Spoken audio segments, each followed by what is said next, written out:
Anda kembali di Selamat Pagi Indonesia, pemirsa masih membahas terkait dengan program Maju Belajar 13 tahun. Mas Gamal tadi Bu Retno sudah memberikan beberapa catatan. Ini sebenarnya bagus dan bisa efisien asalkan kesiapan dari semua pihak, baik itu orang tua, anak itu sendiri maupun infrastruktur. Nah, bagaimana Anda melihat apakah ini memang akan bisa efektif? Karena banyak permasalahan yang sebenarnya masih menjadi pekerjaan rumah pemerintah ya di pendidikan. Kemarin kami meliput di Indonesia Timur saja, untuk ke sekolah saja mungkin tidak semua mendapatkan akses yang sama. Begitu artinya unsur keadilan itu masih belum bisa dipenuhi.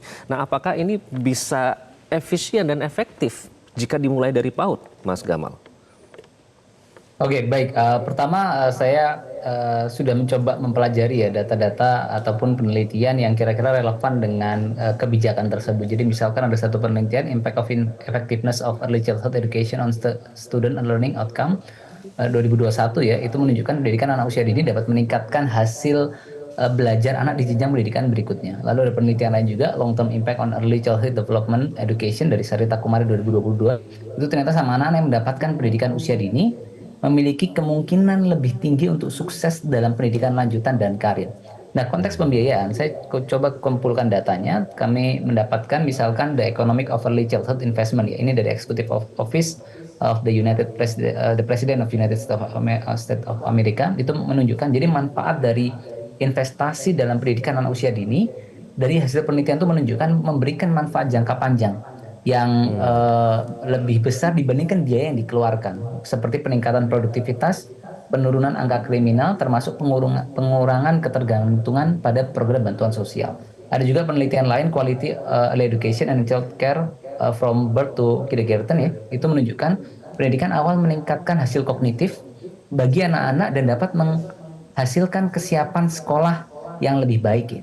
Jadi termasuk ada penelitian lain long term effect of early childhood, ya, program on cognitive and school outcome, ya. Itu pun sama, hasilnya menunjukkan ada dampak jangka panjang pendidikan anak usia dini terhadap prestasi akademik, perkembangan sosial emosional. Dan kita pun sebetulnya merujuk pada Permendikbud, ya, misalkan, ya, itu sudah ada banyak kajian, ya, aspek apa saja yang harus dikembangkan di PAUD begitu. Jadi menurut saya itu poin yang pertama. Jadi kita memang harus masuk ke substansi learning apa yang kita lakukan. Dan kalau kita lihat negara-negara lain, misalkan di Inggris, ya, itu negara Inggris mewajibkan anak-anak untuk masuk pendidikan formal sejak usia 5 tahun. Sistem pendidikan dikenal dengan tahap pendidikan dasar yang dikenal sebagai reception year. Di Australia pun demikian, ya. Jadi pendidikan di Australia menjadi wajib bagi anak-anak mulai usia 5 atau 6 tahun. Kalau SMA mereka itu 2 tahun, jadi wajib belajarnya 12 tahun. Tapi ketika SMA-nya total 3 tahun, misalkan let's say, itu mereka pun bisa 13 tahun. Artinya SD SMP itu totalnya ada di 10 tahun.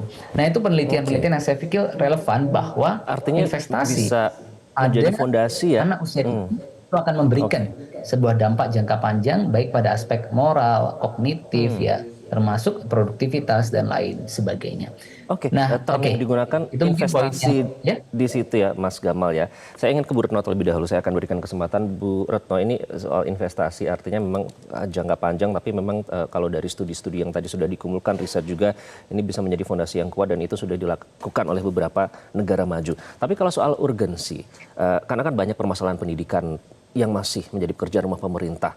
Apakah memang ini seharusnya sudah dilakukan atau urgensi menyelesaikan masalah pendidikan yang masih ada di lapangan sekarang? Mana yang lebih penting, Bu Retno?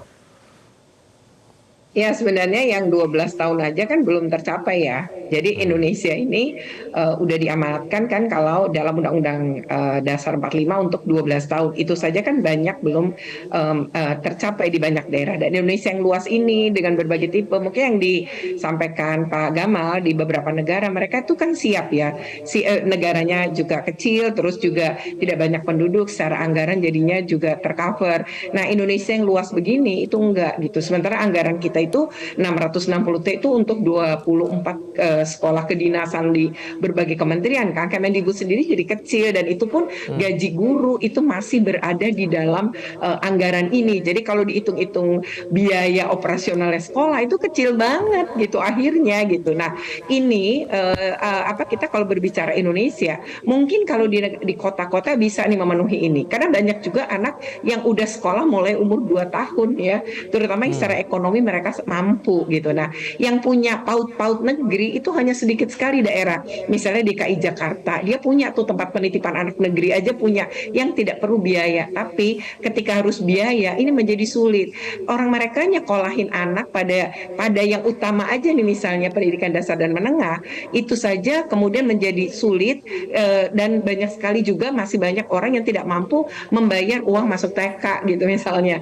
Nah, kalau kemudian ini diperpanjang, berarti biaya pun akan menjadi bertambah, kecuali negara mungkin memfasilitasi ini. Ya, dan itu mungkin tidak harus dilakukan misalnya secara resmi pada organisasi atau sebuah lembaga pendidikan, tapi misalnya itu bisa dilakukan oleh pemerintah daerah dengan membangun ruang-ruang terpadu untuk anak atau RPTRA, yang dimana di situ tuh ada gitu pendidikan dan nggak harus tiap hari sekolah juga gitu. Jadi mulai ngenalin anak. Nah, mungkin ini yang perlu dihitung dan dipetakan. Kalau untuk jangankanlah bicara di kota aja, masih banyak sih di kota-kota orang sulit gitu loh bayar untuk masuk TK. Itu masih ada lah masyarakat seperti itu, apalagi kalau kita berbicara berbagai daerah dan pelosok ya. Saya pikir Artinya sih masih banyak itu ya. Jadi permasalahan 12 tahunnya aja nih kalau dievaluasi belum banyak tercapai nih, karena angka belajar di Indonesia kan sampai hari ini lama belajarnya itu masih 7,5 tahun ya. Itu artinya bahkan tidak lulus SMP. Nanti yang mungkin lulusan kita akan yang sekarang berada titik sebagai terang ya. tenaga kerja. Nanti dari teman-teman Komisi 10 mungkin akan melakukan pembahasan ini. Sayang sekali waktu kita terbatas. Mungkin ada poin yang belum disampaikan. Tapi terima kasih Mas Gamal. Nanti kita nantikan pembahasannya. Saya membaca artikel Anda yang tanggal 4 Oktober nih. Masih banyak poin-poin menarik yang bisa kita berbincangkan nanti di kesempatan selanjutnya. Bu Retno juga terima kasih atas insight yang sudah Anda berikan. Sekali lagi terima kasih Bu Retno dan Mas Gamal sudah bergabung dengan Selamat Pagi Indonesia. Jelajahi cara baru mendapatkan informasi. Download Metro TV Extend sekarang.